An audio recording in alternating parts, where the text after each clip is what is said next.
दरभंगा में अब तेजस्वी यादव के खिलाफ भी एफआईआर दर्ज हुई है। तेजस्वी यादव पर माई बहन योजना के नाम पर ठगी करने का आरोप लगाया गया है। दरभंगा के सिंहवाड़ा इलाके में रहने वाली गुड़िया देवी नाम की महिला ने नेता प्रतिपक्ष तेजस्वी यादव के ऊपर यह दर्ज करवाया है मामला।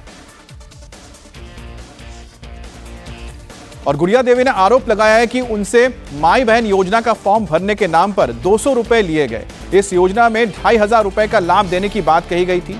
महिला का कहना है कि फॉर्म भरने के दौरान उनसे आधार कार्ड नंबर, बैंक खाता संख्या और साथ ही मोबाइल नंबर भी लिया गया है। उनके पर्सनल डिटेल्स लिए गए हैं। और जैसे जैसे चुनाव नजदीक आते जा रहे हैं वैसे वैसे बिहार की सियासत में कई तरह के ट्विस्ट एंड टर्न भी देखने को मिल रहे हैं। बिहार के सियासी गलियारों में इस वक्त प्रधानमंत्री मोदी और पूर्णिया से निर्दलीय सांसद पप्पू यादव की एक तस्वीर काफी चर्चा में है। मंच पर पप्पू यादव मोदी के कान में कुछ कहते नजर आ रहे हैं। दरअसल कल प्रधानमंत्री मोदी पूर्णिया में थे। पप्पू यादव पूर्णिया से सांसद हैं, इसलिए उन्हें भी इस कार्यक्रम में न्योता भेजा गया था।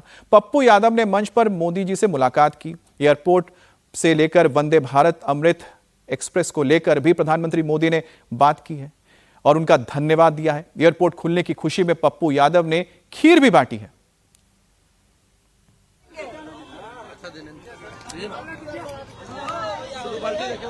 जो संकल्प था मेरा एयरपोर्ट का, जनता का, दुनिया से रेलवे को जोड़ने का, मेडिकल का, 6 महीने का वादा मैंने पूरा किया। एक संकल्प थी, मैंने कहा विकास में आपका सहयोग यदि रहेगा तो हम विकास के लिए आपको धन्यवाद देंगे। सीमांचल की जनता, कोसी की जनता की जीत है। आप आए, आपका अभिवादन करें, बहुत मुबारकबाद करें। और ये तस्वीर आप देखिए जहां पर प्रधानमंत्री मोदी बैठे हैं, उनके करीब आकर पप्पू यादव प्रधानमंत्री मोदी के कान में कुछ कह रहे हैं, जिसके बाद दोनों के बीच आप देख सकते हैं कि एक छोटा सा मोमेंट भी नजर आता है मुस्कुराहट के साथ। अब मोदी के साथ पप्पू यादव की जो तस्वीर है वो वायरल हुई है, तो उन्हें यह बताना पड़ा कि वो इंडिया गठबंधन के साथ हैं। इसलिए रात 9 बजे एक्स पर पोस्ट करके मखाना बोर्ड के लिए राहुल गांधी का नाम भी ले लिया और मोदी सरकार को भी घेरा।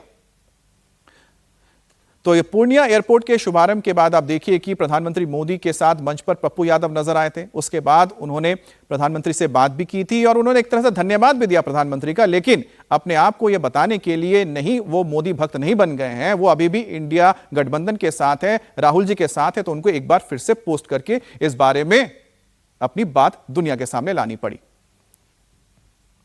अब बात करते हैं भारत और अमेरिका के बीच ट्रेड टॉक की। टैरिफ को लेकर अमेरिकी राष्ट्रपति ट्रंप भारत के प्रति अब थोड़े बहुत नरम नजर आ रहे हैं। आज अमेरिकी राष्ट्रपति ट्रंप के प्रतिनिधि व्यापार पर बातचीत करने के लिए भारत आ रहे हैं। आज दिल्ली में ट्रंप के प्रतिनिधि ब्रेंडन लिंच और भारत के बीच व्यापार को लेकर बातचीत होगी। यह बातचीत दोनों देशों के व्यापारिक संबंधों को मजबूत करने और टैरिफ को लेकर नए सिरे से बातचीत शुरू करने के लिए की जा रही है। आपको बता दें कि अमेरिका ने भारत के ऊपर 50% कुल मिलाकर टैरिफ लगाया है। 25% टैरिफ अमेरिका की वजह से है और दूसरी तरफ 25% क्योंकि हम रशिया से तेल खरीदते हैं। अमेरिका भी अपनी दोस्ती को लेकर लगातार इस पर बोलता रहा है कि भारत और अमेरिका दोस्त है, लेकिन भारत क्योंकि तेल खरीद रहा है इसलिए 25% एक्स्ट्रा। लेकिन भारत और अमेरिका के बीच जो व्यापारिक रिश्ते हैं उसमें खटास इसी टैक्स की वजह से आई है। हालत यह हो गए कि 29 अगस्त को जो ट्रेड टॉक होनी थी वो स्थगित कर दी गई थी। अब दोबारा से भारत और अमेरिका के बीच ट्रेड टॉक की शुरुआत हो रही है और उससे पहले जिस तरह से भारत ने कड़ा रुख दिखाया था प्रधानमंत्री मोदी के एससीओ दौरे के बाद, कहीं ना कहीं अमेरिका के अंदर ये नरमी आई है और खास तौर पर डोनाल्ड ट्रंप की।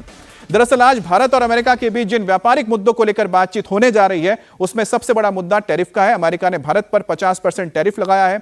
अमेरिका का कहना है कि अगर भारत रूस से तेल खरीदता रहा तो उसके ऊपर तुरंत ये 25% टैक्स लगाया गया था, जिसे अब वो हटा भी सकता है अगर भारत तेल ना खरीदे। भारत और अमेरिका के बीच दूसरा जो सबसे बड़ा मुद्दा है वो है एग्रीकल्चर सेक्टर का। अमेरिका चाहता है कि भारत की जो कंपनियां हैं या भारत में जो बाजार है वो अमेरिकी कंपनियों को आने दे ताकि यहां पर कृषि उत्पाद बेचा जा सके।